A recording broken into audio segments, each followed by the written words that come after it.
Napakaruming is kaya pati makina mo baka tumukod na. May iwasan natin yan kung alam natin kung kailan dapat magpalit ng langis at gaano karami langis sa bawat tipo ng motor. Sa Bergman, 0.8 liters. Sa Click naman, 0.9 liters. Sa ADV 160, 0.8 liters.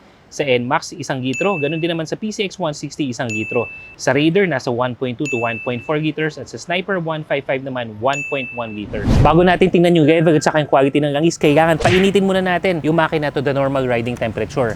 Pag nasa normal riding temperature na siya, shut it down, palamigin natin ng mga 5 to 10 minutes. Bago natin sukatin yung level ng langis, tandaan na dapat naka-center stand para level lang yung motor. Pag medyo nag-cool down na yung engine natin, kukunin naman natin yung dipstick ng langis. Paghatak, pupunasan muna natin, tapos ibabalik natin. Then, saka na natin hugutin ulit para makita yung level. So in this case, nakita natin mababa na yung level ng langis. May indicator kasi yan sa bawat dipstick kung hanggang saan dapat yung acceptable. Hawakan mo yung mismong langis, i-rub mo dito sa daliri mo. May nararamdaman na akong particles or parang yung mga medyo mabuhangin na maliit. Isa yun sa senyales sa dapat mo nang palitan yung langis ng motor mo. Kaya papalitan natin ito, yung sea oil, scooter oil para sa motor natin. Itong sea oil na engine oil kasi para sa mga motor natin, sigurado tayo naggawa mismo ng sea oil to from imported materials, hindi yung mga rebranded.